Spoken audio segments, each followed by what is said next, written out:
Hi guys, welcome to chessdna, and in today's video I'm going to show you a secret weapon that you can use to completely destroy the Caro-Kann defense, because I get to hear this a lot of times that Caro-Kann is very solid and very positional and it's really hard to play tactically or aggressively in the Caro-Kann.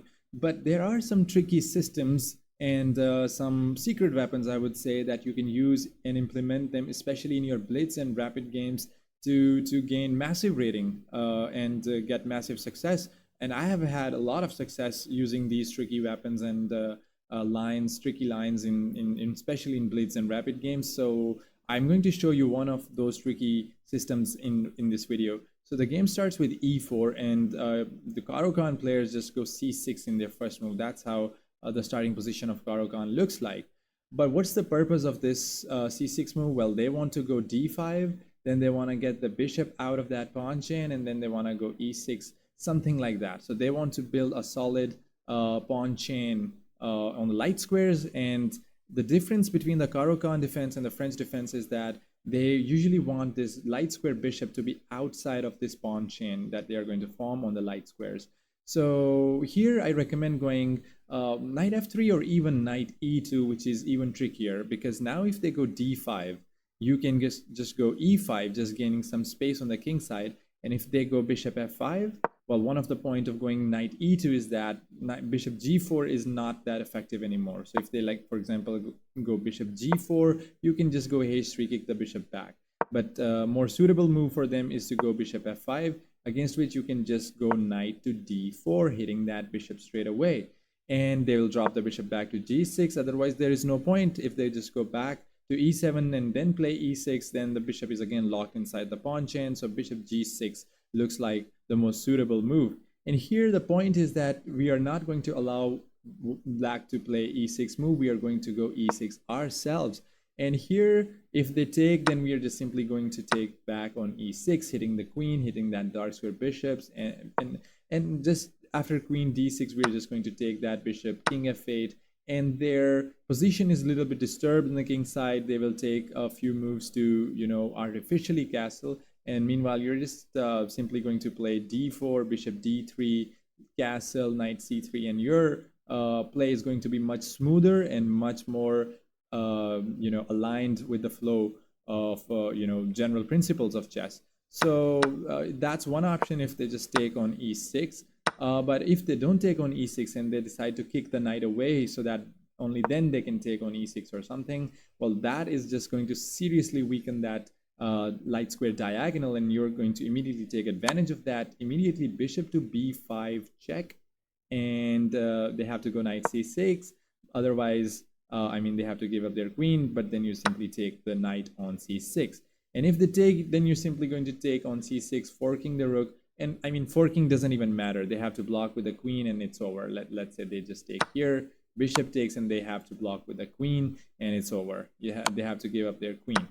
But the move queen b6 is mostly played against me, by my opponents. And they're claiming that, okay, they are hitting the bishop, they're hitting the knight. If you move the bishop, they're going to capture the knight. If you move the knight, they're going to capture the bishop.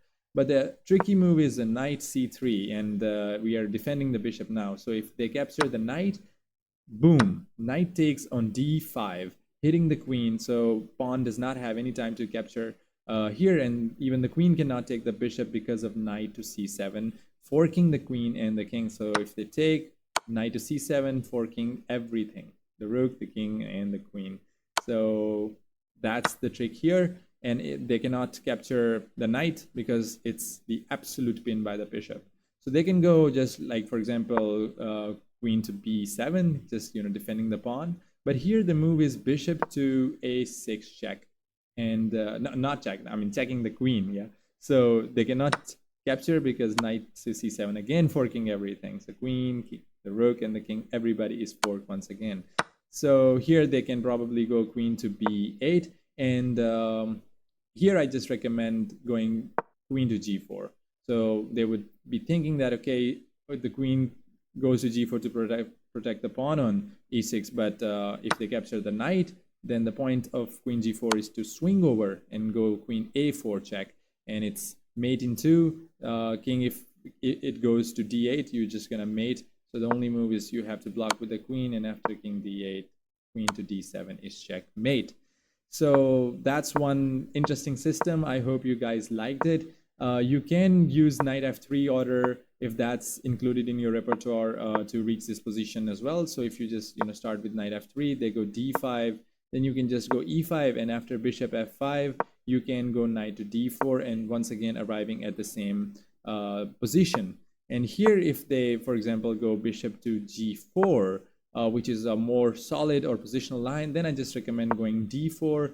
And if they, for example, now just complete their Caro-Kann development by going e6, then I recommend the move c3. And if they go c5, which happened to me in numerous games, I mean literally numerous games, when they go c5, just undermining that pawn chain, then you just simply take. And after bishop takes on c5, this is a move, queen to a4 check, forking that bishop, and they can immediately resign.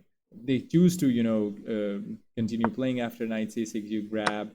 They go queen b6 sometimes, but it's completely fine. Just queen g3 after, let's say, knight g to e7, just bishop d3, you castle, you have b4 a4, you're a piece up, it's completely winning. So I hope you guys liked this tricky line or a secret weapon that you can use to destroy your Caro-Kann opponents, especially in Blitz and Rapid. And I'll be coming up with more of these videos, so stay tuned, like, and subscribe. Keep supporting so that I'll be making more of such content for you guys. Hope you had a good day. Bye.